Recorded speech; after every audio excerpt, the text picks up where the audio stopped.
درود بر شما بینندگان عزیز. اخباری آزادی رو با آخرین خبرهای تاجیکستان و جهان تقدیمتون میکنیم. در برنامه امروز 27 می این موضوعها را داریم.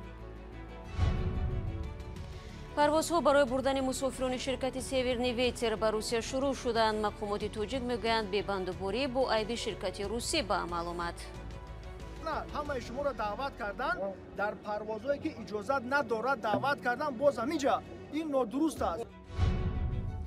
طبیبان سوغدی موجودیت کرونا ویروس در تن شهروندی عربستان سعودی را تصدیق نکردند.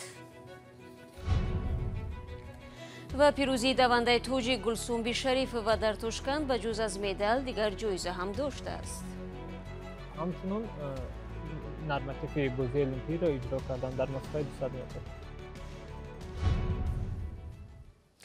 ظاهراً اعتراضی دیروزه صدها مسافر توجیک در فرودگاه دوشنبه بالاخره راهی گروهی از آنها را به سمت روسیه کشید و آنها بعد انتظاری چند روزه امکان سفر را پیدا کردند. ولی تعداد دیگر همانا گوش به آواز هستند که کی اجنسی اویاتسای شهروندی تاجیکستان برای بردن آنها طریق شرکت سیورنیویتر اجازت میدهد. حالا آنکه به گفته این مسافران آنها چند هفته پیش با پول قرض بلیط خریده و به جای شروع کار در روسیه شبانه روزی در فرودگاه‌های تاجیکستان انتظار پرواز نشستند. مراجع یوسفی گزارش می‌دهد. بعد بحث و درخواست‌های با تکرار گروه از مسافران شرکت سیورنیویتر برای سفر به روسیه، مقامات به هواپیماهای این شرکت اجازه پرواز دادند، ولی هنوز هم یک قسم مسافران شرکت در فرودگاه دوشنبه در ماندند و منتظرند که کی راه آنها نیز برای سفر به روسیه باز می شود. دفتر مطبوعاتی فرودگاه دوشنبه روز 27 می به رادیوی آزادی گفت هواپیماهای خطسیر ایرکوتسک و قزان شب گذشته به روسیه پرواز کردند. به گفته مسئولین فرودگاه حدود 700 نفر به روسیه رفتند. مقامات بعد آن به دو پرواز شرکت مذکور اجازه دادند که روز 26 می ده ها مسافر درمانده در فرودگاه دوشنبه جمع شده از مقامات طلب کردند که به مشکل آنها رسیدگی شود. آنها میگفتند که یک هفته است از دوشنبه به روسیه پرواز نمی کنند و سرسان و سرگردان شدند. مقامات که بعد دیدن ازدحام عصبانی به نزد آنها آمدند گفتند که تأخیر با عیب آنها نیست و شرکت را در سرگردانی مسافران و اجرا نکردن مقررات متهم کردند. باز من همه شما را دعوت کردن در پروازهایی که اجازت ندارد دعوت کردن، باز همینجا این نادرست است. تجمع مسافران در نزد فرودگاه دوشنبه بعد از ظهر 26 می آغاز شد و قریب 2 ساعت ادامه داشت. مقامات برای حفظ ترتیبات ماموران میلیسا را دعوت کردند. هفته گذشته آژانس اویاتسای شهروندی اجازتنامه شرکت سیورنیویتر را برای به گفته مقامات بلند بردن نرخ بلیط بیکار کرد، اما نمایندگان شرکت پیشتر این را رد کرده گفتند بلیط ها را گران نفروختند. بعد کم شدن محدودیت‌های پاندمی، پروازهای مستقیم میان تاجیکستان و روسیه از 1 اپریل آغاز شدند. در یک ماه اخیر تأخیر در پروازها و سرگردانی مسافران در فرودگاه‌های تاجیکستان زیاد دیده می شود. مولا رجب یوسفی امردین عالموف، آزادی دوشنبه. سلام، اگر خط و خبر می‌خواهید ما داریم. نوید بامدادی، سرخط خبرها، اخبار تاجیکستان و جهان، گزارش‌ها و تحلیل‌ها. چی می‌گذرد و چرا؟ دانستن فهمیدن است. زمینه یا اپ ما را بگیرید. مقامات تاجیکستان میگویند یک شهروند عربستان سعودی که با علامت‌های شبیه به کووید 19 بستری شد گرفتار این بیماری نبود و برای همین او را جواب دادند. منصور علی قاسمی را چند پیش در شفاخانه بیماری‌های استراحتی خوجند بستری کردند و او بعد رخصتی شدن به ازبکستان سفر نمود. فرزان محمدی برای تحقیق این خبر به نزد شفاخانه خوجند رفت و از آنجا گزارش می‌دهد.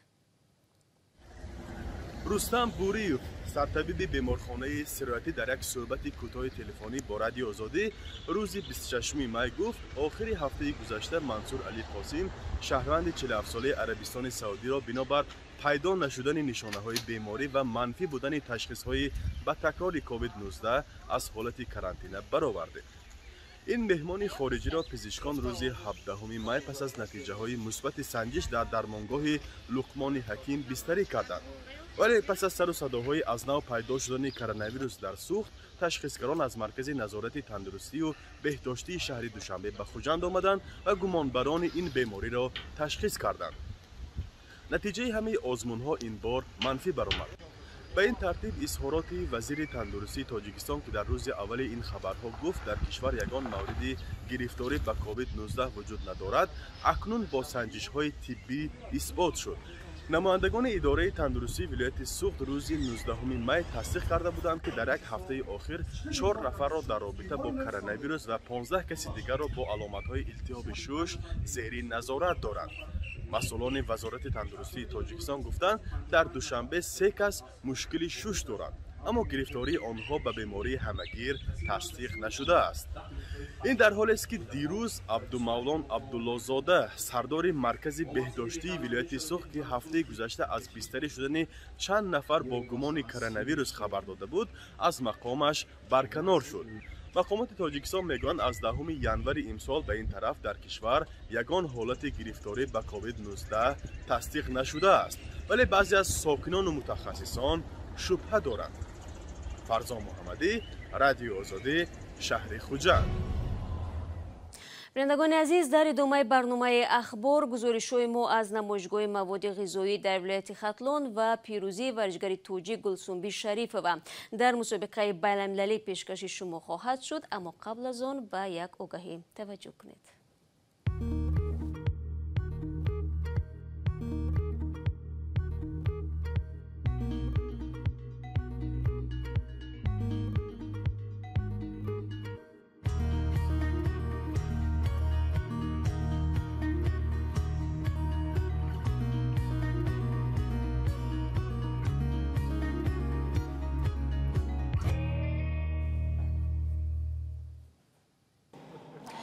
созмони байналмилалии авиатсияи шаҳрванди ва ё ИКАО рӯзи 27 май рафтори Беларусро барои тағйир додани масири як ҳавопаймои аврупоӣ баррасӣ хоҳад кард. дар ин ҳодиса рӯзи 23 май мақомоти Беларус фаъоли мухолифин Роман Протасевич ва дустдухтари ӯро дастгир карданд. ҳавопаймои Ryanair аз Юнон ба Литва, ду кишвари узви Иттиҳоди Аврупо мерафт, аммо маҷбурӣ дар фурудгоҳи Минск поин оварда шуд. иёлоти муттаҳида ва аъзои Аврупоии ғарбии шӯрои амнияти созмони милали муттаҳид рӯзи 26 май аз ИКАО даъват карданд ки ҳодисаро фавран таҳқиқ кунад. онҳо пас аз ҷаласаи пӯшидаи шӯрои амният дар як изҳорот ҳодисаро бесобиқа ва ғайри қобили қабул номиданд. онҳо ҳамзамон даъват карданд ки Беларус зуд Протасевич ва дустдухтари ӯ София Сапегаро раҳо кунад.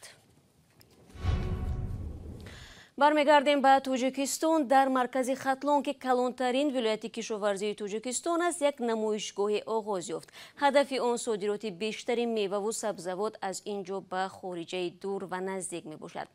дар ин вилоят солона садҳо ҳазор тонна мева ва дигар маҳсулоти кишоварзӣ истеҳсол мешавад, вале ба сабаби тарғиботи кам ё надонистани роҳҳои тиҷорат ҳазорон тоннаи он дар дохил мемонанд ва ё вайрон мешаванд. идома дар гузориши Каюмарзиятто.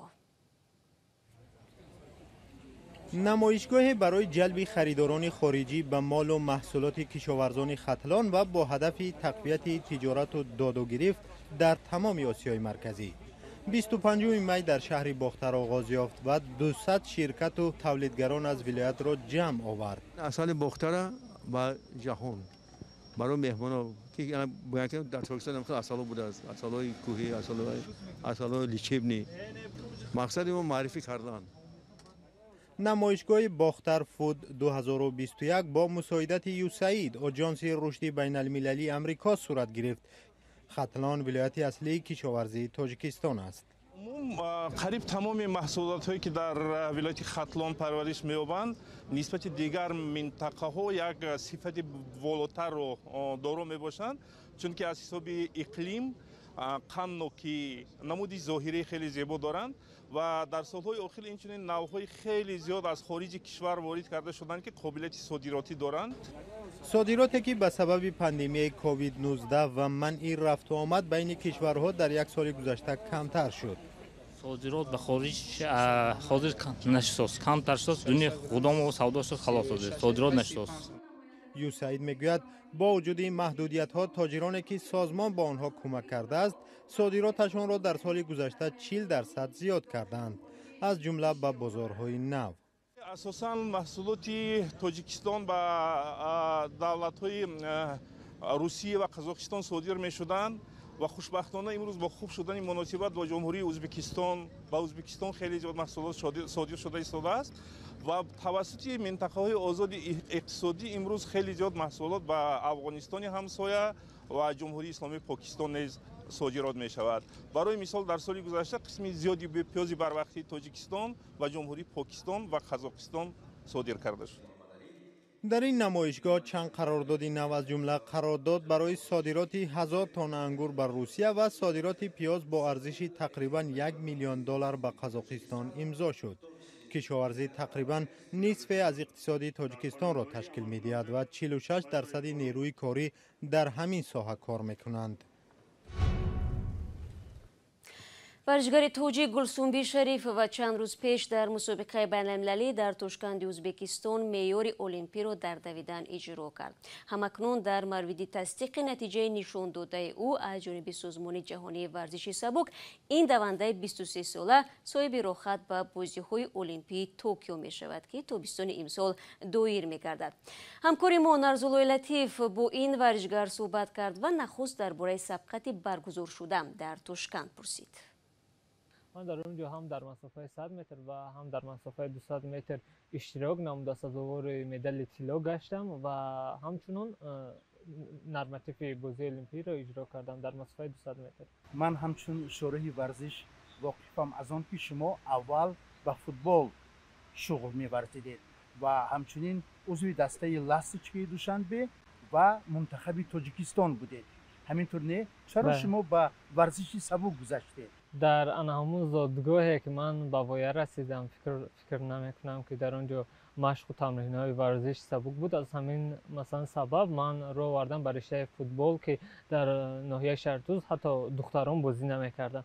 ولی از سببی که من خود مهر زیاد با فوتبال داشتم، من توانستم که در این رشته با پسران مشق و تمرین کرده و انا همون کمی هم باشد خیلی خوب بازی کنم و این سبب شد که من رو سلیمان بابوکلانو با تیم منتخب و با دسته شهر دوشنبه یعنی دسته پرستو دعوت کرد و من طول 2-3 سال در این دسته بازی کردم و بعداً رو آوردم به رشته ورزش سبکی. من در مسابقه جمهوریوی که در مثلا شهر دوشنبه شده گذاشت، من در این مسابقه مثلا ورزش سبک نماینده آن همون ناحیه خود بودم، یعنی ناحیه شهری توز و سزاوار جای اول شدم و فکر کردم که من باید مثلا ادامه خود رو در رشته سبک یعنی ورزش سبک ادامه دیم و همین سبب شد که من رو آوردم به ورزش سبک از فوتبال. ضمناً شما از این دو نمودی ورزش کدامش رو بیشتر دوست می‌دارید؟ فوتبال رو یا ورزش سبک رو؟ برای من این هر دو نمود ورزش مثلا هم فوتبال هم ورزش سبک یک نمودی بود که من اول با فوتبال خیلی هم زیاد میل و رغبت زیاد داشتم و بعداً با ورزش سبک که رفتم، ورزش سبک هم در دل من اینقدر جای خاصه پیدا کرد که من اینک نمیتونم گفته که من یک تا این رو دوست، من هر دو این ورزش رو دوست دارم و من در آینده مقصد دارم که بعد از کریر خود در ورزش سبک شاید مربی فوتبال نورسان میشوم، کودکان یعنی در ناحیه خود یا که هم با ورزش سبک در هر دو مربی خیلی با پس از انجام کریر من خود با خلاصه میایم که یکی رو انتخاب کنم.